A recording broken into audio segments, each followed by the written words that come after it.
গল্পটা শুরু হয় আমেরিকান এক কাপলকে দেখিয়ে, যার মধ্যে হাজবেন্ড জন এবং তার স্ত্রী সামার ইন্ডিয়াতে এসেছে একটা বিশেষ কাজে।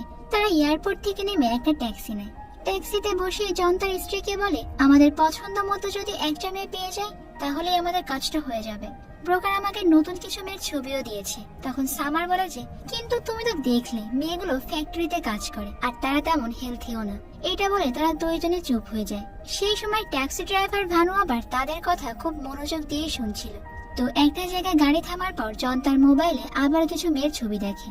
ভানু মনে করে যে জন হয়তো সেই সব কাজের জন্যই মেয়ে খুঁজছে, যেটা বেশিরভাগ ফরেনাররাই খোঁজে আর কি। তাই সুযোগ বুঝে সে জনের পাশে এসে তাকে মেয়ে ম্যানেজ করে দেওয়ার ইশারা করে। কিন্তু তখন সেখানে সামার চলে আসে আর সে ভানুকে বুঝিয়ে বলে যে, আমরা মেয়ে খুঁজছি ঠিকই, কিন্তু তুমি যেটা ভাবছো সেটার জন্য না। আমাদের একটা মেয়ে দরকার যে আমাদের বাচ্চার মা হবে।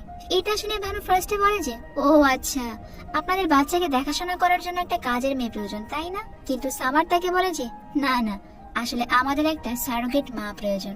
ভানু এই সারোগেট শব্দটা ঠিক মতো বুঝতে পারে না, কারণ সে তো সামান্য ট্যাক্সি ড্রাইভার। এই সারোগেটের আসল মানেটা যে কি সে তো আর তা বুঝবে না। তাই সামার তাকে আবার বুঝিয়ে বলে যে, সারোগেসি হলো এমন একটা প্রসেস যেখানে বাচ্চা তাদের হবে, কিন্তু বাচ্চাটা অন্য কোনো মেয়ের পেটেই বেড়ে উঠবে আর ডেলিভারি হওয়ার পর তারা বাচ্চাটাকে নিয়ে যাবে। এক কথায় প্রেগন্যান্সি প্রসেসটাকে ভাড়া করা আর কি। কারণ সামারের এমন একটা সমস্যা আছে যার কারণে সে কখনো মাই হতে পারবে না। তো এবার ভানু সবকিছুই বুঝে ফেলে আর সে সামারদেরকে বলে যে, 12 বছর হলো আমার বিয়ে হয়ে গিয়েছে, কিন্তু আমারও এখনো কোনো বাচ্চা হয়নি। তাহলে কি আমি আমার ওয়াইফকে বলবো সারোগেসি করানোর কথা? কিন্তু সামার তাকে বলে যে, এই প্রসেসটা করতে গেলে লাখ লাখ টাকার প্রয়োজন হয়। তখন ভানু আবার বলে যে, আমি তো গরিব মানুষ, এত টাকা আমি কোথায় পাবো? তার থেকে পরিশ্রম করে বাচ্চা নিয়েই ফেলবো। এবার ভানু তাদেরকে বলে যে, সে যদি মেয়ে খুঁজে দেয় তাহলে কি জন তাকে কিছু টাকা দেবে? সামার তখন তাকে বলে যে, আমরা তোমাকে মাত্র 5 দিতে পারবো। ওই যে গরিব মানুষের চিন্তা তো গরিবই। তাই ভানু মনে করে যে তারা তাকে মাত্র 5,000 টাকা দেবে। তাই সে তাদেরকে রিকোয়েস্ট করে যে, 5,000 না ম্যাম, আপনি আমাকে 10,000 টাকা দেন। কিন্তু যখন সে বুঝতে পারে যে সামার তাকে $5,000 মানে প্রায় 5 লাখ টাকা দিতে চেয়েছে, ভানু তো পুরোপুরি টাসকি। সে রাস্তার মাঝে গাড়ি ব্রেক করে দাঁড়িয়ে পড়ে আর পেছনে তাকিয়ে বলে যে, আরে এত টাকায় তো আমি বাচ্চা জন্ম দিতেই রাজি হয়ে যাব।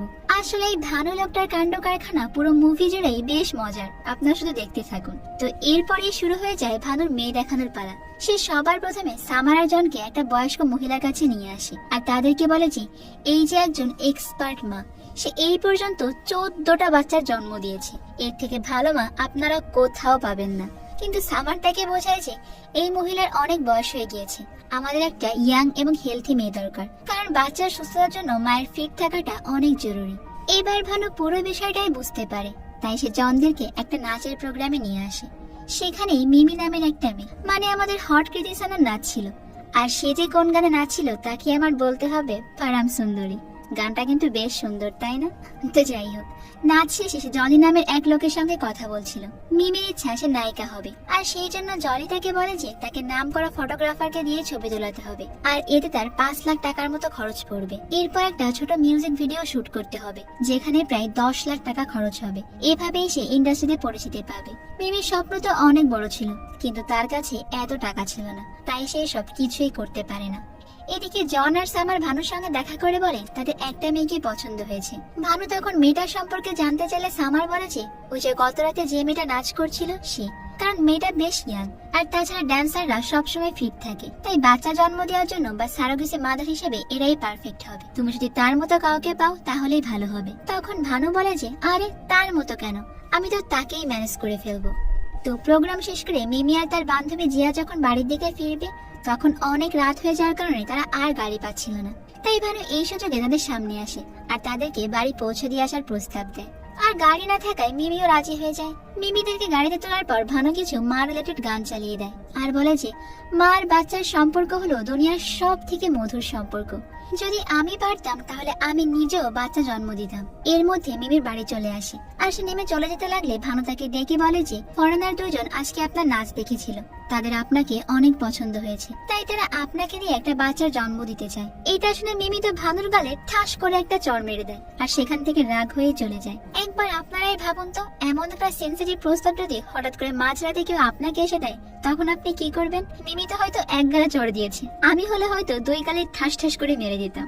যাই হোক, তো পরের দিন সকালে মিমি ঘুম থেকে উঠে ব্রাশ করতে করতে নিজের রুম থেকে বের হয়। মিমির বাবা বাচ্চাদেরকে গান শেখাতো আর তার মা ছিল গৃহিণী। দুইজনে মিমির ফিউচার নিয়ে অনেক চিন্তা করত আর তাকে সব সময় বিয়ে আর সংসার করার কথাই বলতো। কিন্তু মিমি তার স্বপ্ন পূরণ করেই ছাড়বে, মানে সে যেভাবেই হোক নায়িকা হবেই। তাই বাড়ি থেকে বের হয়ে মিমি মন্দিরে গিয়ে প্রার্থনা করে, কিন্তু সেখানে ভানু তাকে ফলো করে। মিমি তাকে দেখে আবার রেগে গেলে ভানু তখন তাকে বলেছে, আরে একটা বার আমার কথাটা ঠান্ডা মাথায় শুনে তো নেন, তারপরে আপনার যা ইচ্ছা আপনি সেটা করেন। এবার মিমি তার কথা শুনতে রাজি হয়ে যায়। ভানু তাকে বলেছে জনের বাচ্চা জন্ম দেওয়ার জন্য মিমিকে তার সঙ্গে ঘনিষ্ঠ হতে হবে না, এখন মেডিকেল সায়েন্সের টেকনোলজি দিয়ে ঘনিষ্ঠ হওয়া ছাড়াই মা হওয়া সম্ভব, আর এটাকেই বলে সারোগেসি। কিন্তু মিমি তখন বলে যে আরে ওদের সন্তান আমি কেন জন্ম দেব, দেশে কি আর মেয়ে মানুষ নেই? আমার স্বপ্ন হলো আমি ফিল্মের নায়িকা হব, তাই এসবের মধ্যে আমি নেই। আর এটা বলে সে ওখান থেকে চলে যেতে শুরু করে। ভানু তাকে বলে যে এই কাজের জন্য তারা তোমাকে 20 লাখ টাকা দেবে, আর এই টাকা দিয়ে তুমি খুব সহজেই মুম্বাইতে যেতে পারবে আর নিজের স্বপ্ন পূরণ করতে পারবে। তাই এই বিষয়টা আর একবার চিন্তা করে দেখো। তো সেই দিন রাতে মিমি আর ঘুমাতে পারে না। সারা রাত সে 20 লাখ টাকা আর তার স্বপ্ন পূরণ নিয়ে ভাবতে থাকে। সে চিন্তা করে যে যদি এত টাকা সে একবারে পায় তাহলে তার সব ইচ্ছাই পূরণ করা সম্ভব। তাই পরের দিন মিমি তার বান্ধবী জিয়ার সঙ্গে এই বিষয়টা শেয়ার করে। কিন্তু জিয়া প্রথমে তাকে বলে যে তোর কি মাথা খারাপ হয়ে গেছে নাকি? হ্যাঁ, কিন্তু মিমি তাকে বলে যে আমরা হয়তো সারা জীবনে এত টাকা জমাতে পারবো না কখনো, তাই চল একবারে ফরেনদারদের সঙ্গে দেখা করেই ফেলি, যদি ভালো মনে হয় তাহলে করব, আর না হলে করব না। তখন জিয়া রাজি হয়ে যায়।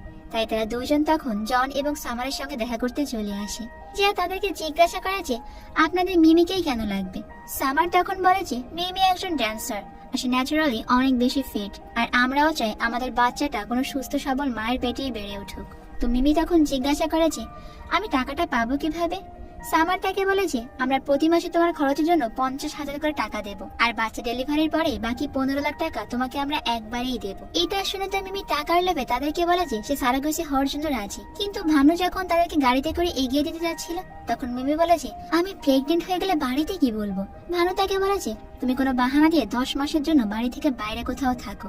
জিয়া তখন বুদ্ধি দেয় যে মিমি চাইলে তার বাড়িতেই থাকতে পারে, কারণ জিয়ার বাবা একজন ইমাম, তাই বেশিরভাগ সময় সে মসজিদেই থাকে। তো এরপর তারা তিনজন ঠিক করে যে মিমি জিয়ার বাড়িতেই উঠবে। কিছুদিন পরে মিমিকে হাসপাতালে নিয়ে আসা হয় চেক আপ করানোর জন্য, আর ডাক্তার তাকে বলে যে বাচ্চা পেটে থাকাকালীন সবসময় ভালো খাবার খেতে হবে আর সবসময় অনেক হাসি খুশিও থাকতে হবে। এরপরে মিমি জনদের সঙ্গে একটা এগ্রিমেন্টে সাইন করে, আর সারাগোসির প্রসেসটাও শুরু হয়ে যায়। কিছুক্ষণের মধ্যে সেটা শেষ হলে মিমি বাড়িতে চলে আসে, আর 2-3 দিন পরে মিমি টেস্ট করে বুঝতে পারে যে সে প্রেগনেন্ট। তো জন আর সামার এটা শুনে তো অনেক খুশি হয়ে যায়। তারা মিমির সঙ্গে দেখা করে তার প্রথম 50,000 টাকা তাকে দিয়ে দেয়, আর বলে যে তাদের ছুটি শেষ হয়ে এসেছে, তাই এখন তাদেরকে আবার আমেরিকায় ফিরে যেতে হবে। তবে ডেলিভারি ডেট কাছে আসলে তারা আবারও ফিরে আসবে। মিমিকে মাসে মাসে তারা টাকা পাঠিয়ে দেবে। সামার মিমিকে বলে যে তুমি একেবারে চিন্তা করো না, আমরা না থাকলেও ভানু তোমার দেখাশোনা করবে।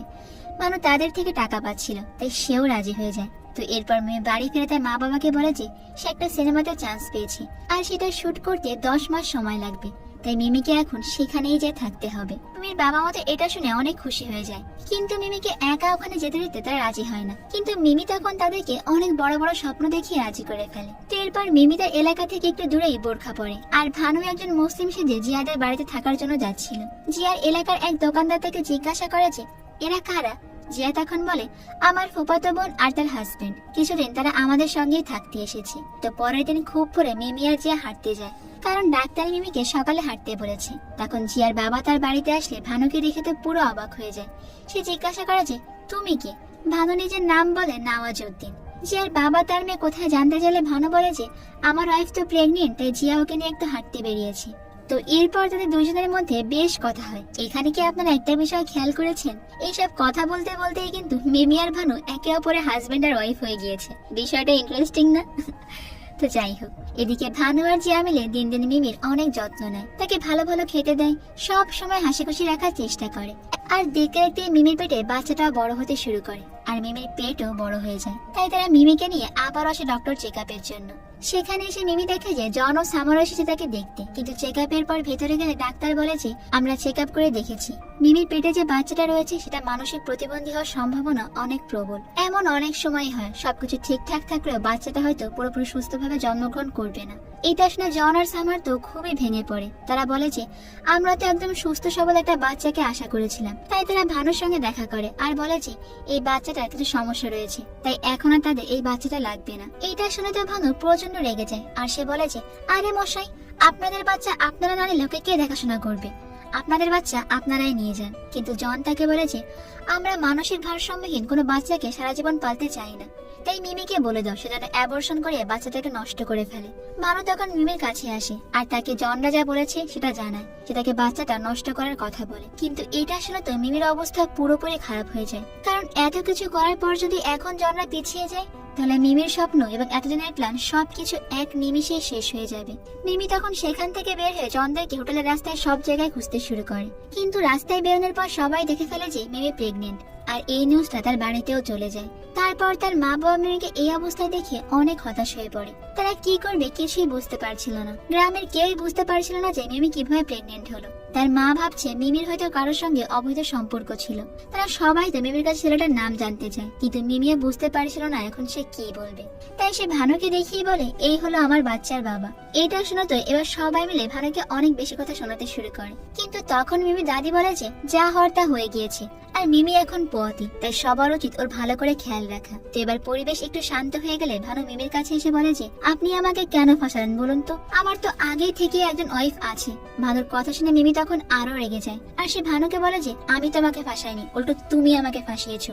এই সব কিছু তো আমি তোমার কথাতেই রাজি হয়েছিলাম। তোমার কথা শুনে এই সবকিছুর মধ্যে না পড়লে আজকে আমার জীবনটা এভাবে নষ্ট হতো না। আর মিমি এখন তার বাচ্চাটাকে নষ্ট করতে পারবে না, কারণ বাড়ির সবাই তাকে এই অবস্থাতেই মেনে নিয়েছিল। যদি এখন সে কিছু করতে যায় তাহলে সবাই তাকে আবারও সন্দেহ করবে। তাই তার নায়িকা হওয়ার স্বপ্নটা নষ্ট হয়ে যায় আর মিমি মানসিক ভাবে অনেক ভেঙে পড়ে। একদিন মিমি ভানুকে জিজ্ঞাসা করে যে জনরা বাচ্চা নেবে না এটা শুনে তুমি সেখান থেকে পালিয়ে যেতে পারতে, অথবা আমি যখন বললাম এটা তোমার বাচ্চা তখন তুমি অস্বীকারও করতে পারতে, কিন্তু তুমি তা না করে এখন আমাকে সাহায্য করছো কেন? ভানু তখন বলে যে দেখুন ম্যাডাম, আমি একজন ড্রাইভার আর আমি আমার প্যাসেঞ্জারকে মাঝ রাস্তায় কখনোই ছেড়ে দিয়ে যাই না। তার গন্তব্যে পৌঁছে দিয়ে আমার দায়িত্ব শেষ হয়ে যায়। অনেক সময় চলার পথ অনেক কঠিন হয়, কিন্তু তার মানে তো এই না যে আপন মানুষগুলোর হাত আমি ছেড়ে দেব।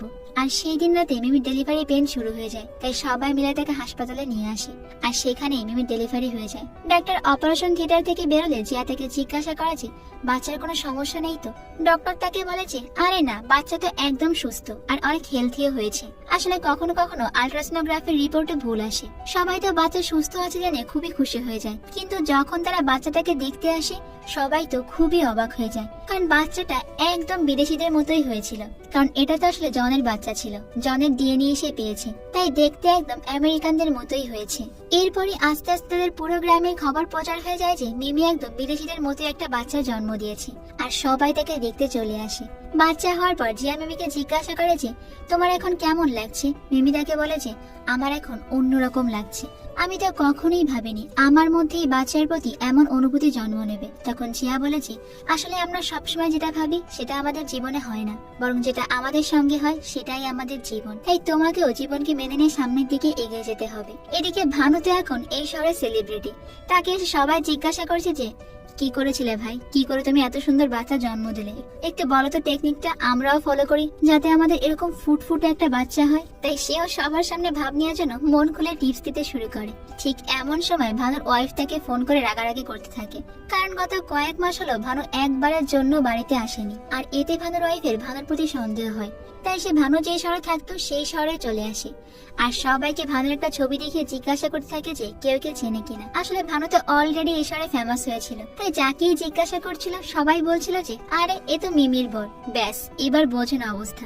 ভানুর ওয়াইফ তো শুধু মিমিদের বাড়িতেই চলে আসে, আর সেখানে ভানুকে দেখতে পেয়ে তার ওয়াইফ তো ভানুকে মারতেই শুরু করে। তখন সব দোষ ভানুর উপর এসেই পড়ে। সবাই ভাবতে শুরু করে যে ভানু একটা লম্পট, তার একটা বউ থাকা সত্ত্বেও সে আবার মিমিকে বিয়ে করেছে। আর তার এমন খারাপ অবস্থা দেখে মিমি বাধ্য হয়ে সবাইকে সত্যিটা বলে দেয় যে এই বাচ্চার বাবা ভানু নয়, আর সে ভানুকে বিয়েও করেনি। কিন্তু সবকিছু খুলে বলার পর মেয়ের মা বলে যে এই বাচ্চাটাকে 10 মাস নিজের পেটে রেখে তো তুমিই তাকে জন্ম দিয়েছো, তাই তুমিই ওর মা। আর সবাই মিলে মিমি বাচ্চাটাকে মেনে নেয়। সবার সঙ্গে হেসে খেলে বাচ্চাটা আস্তে আস্তে বড় হতে শুরু করে। আর এভাবেই কেটে যায় 4টি বছর। মিমি এখন তার নাচের প্রোগ্রামে বাচ্চাটাকে নিয়ে যায়।